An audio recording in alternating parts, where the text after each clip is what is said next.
से बड़ी खबर आ रही है कि कांग्रेस के प्रदेश अध्यक्ष गोविंद सिंह डोटासरा पीछे चल रहे हैं, गौरव वल्लभ भी पीछे चल रहे हैं। तो ये बड़ा सेटबैक है कांग्रेस का। जो पार्टी के कप्तान हैं वही वहाँ पे लक्ष्मणगढ़ से पीछे चल रहे हैं। गोविंद सिंह डोटासरा पीछे चल रहा है। एक बड़ा फैक्टर मध्य प्रदेश और छत्तीसगढ़ को लेकर के ये है, मध्य प्रदेश में 18 साल से भाजपा की सरकार है, तो एंटी इनकम्बेंसी जैसा कुछ नहीं दिख रहा है।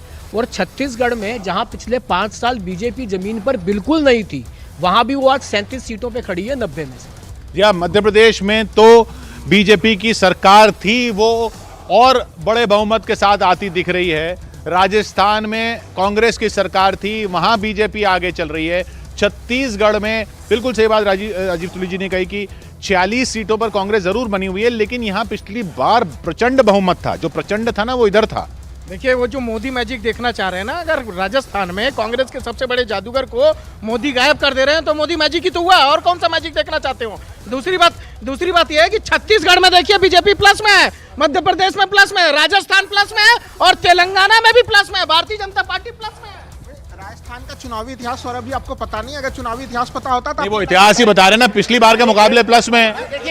अगर अभी भी 83 पे बने हुए हैं वो, यही तो अशोक जी की जादूगरी यही है। इसका मतलब ये साफ है कि बीजेपी मान रही है कि हमारी जो लोकल लीडरशिप है उसकी कोई हैसियत नहीं है। ये मान रही नहीं, इसीलिए बार-बार इनको हार किस तरह की पसंद है? बिल्कुल औंधे मुंह गिरने वाली हार पसंद है। कांग्रेस ने कम से कम डेमोक्रेसी दिखाई, उसने हर स्टेट में अपने नुमाइंदे को जिंदा रखा, लेकिन यहाँ मोदी मैजिक।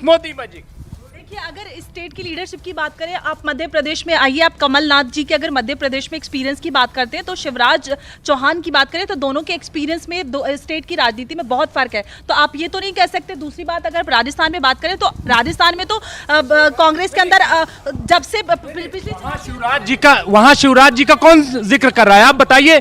बार बार मोदी मैजिक। अभी जब हारेगी बीजेपी तब मोदी जी का नाम नहीं लेंगे, तब कहेंगे पूरे विश्व में मोदी मैजिक है। और अगर कहना चाहते हैं, ये जो मध्य प्रदेश की बात हो रही है, अभी मैं कह रहा हूँ शुरुआती रुझान है। और मैं एक नहीं, अब कितनी देर तक कहोगे शुरुआती रुझान? पूरे वहां बहुमत हो गया, वहां बहुमत हो गया, वहां बहुमत हो गया। किशोर भाई, जिस मध्य प्रदेश के अंदर बीजेपी के पास तेलंगाना में कांग्रेस को बहुमत, तेलंगाना में कांग्रेस को बहुमत। अभी जो रुझानों में कांग्रेस को बहुमत तेलंगाना में शुरुआती रुझान है। किशोर भाई, बिल्कुल शुरुआती रुझान है। ये पलटेंगे नहीं, पलटेंगे तो केवल मध्य प्रदेश और राजस्थान में जो दिख रहे हैं। और मैं आपको स्पष्ट कर दूं, मध्य प्रदेश में बीजेपी के पास मुख्यमंत्री चेहरा नहीं था। शिवराज जी अपना चेहरा लटकाए घूम रहे थे, पूरे प्रदेश की जनता जानती है। राजस्थान में बताया था क्या मुख्यमंत्री चेहरा कौन है? राजस्थान में तो डिप्टी सीएम आपके मुख्यमंत्री चेहरे पर आरोप लगा रहे हैं भ्रष्टाचार का। शिवराज जी को स्वयं कहना पड़ा कि अब की बार मामा की सरकार, ये मन से बोल रहे थे तो लग रहा था कि वो कितने ज्यादा।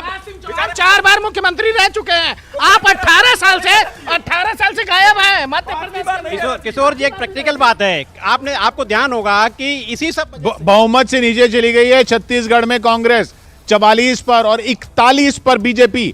बहुत ही दिलचस्प होता हुआ छत्तीसगढ़ में। अब विजय जी कह रहे थे पलटेगा, लेकिन पलटा कांग्रेस के खिलाफ है। देखिए किशोर जी, एक बात मान के चलिए कि किसी भी पार्टी के लिए संगठन बड़ा होता है, व्यक्ति बड़ा नहीं होता है।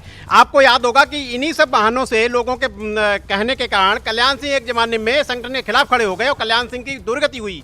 और जिस वजह से ना शिवराज सिंह, लेकिन यहाँ पे बड़ी खबर छत्तीसगढ़ में जो कह रहे थे कि आदिवासियों का अपमान किया गया, वहां देखिए दिखा रहा है आप ही के स्क्रीन पे कि बीजेपी आगे लीड कर रही है। जी हाँ, 33 में 33 सीटें ऐसी जहां आदिवासी फैक्टर माना जाता है छत्तीसगढ़ में, उसमें 20 के रुझान आए हैं।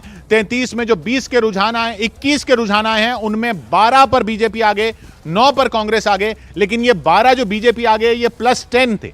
यानी पिछली बार ये 2 सीटें थी बीजेपी की, वो 2 से बढ़ के 12 हो रही हैं। उधर नक्सल प्रभावित इलाकों में भी कांग्रेस की -6 हो रही हैं। नक्सल प्रभावित इलाके और आदिवासी इलाके, वहां पर कांग्रेस को नुकसान हो रहा है। कांग्रेस 44 पर बहुमत के आंकड़े को क्रॉस कर गई थी, पीछे हो गई है, 41 पर बीजेपी आगे।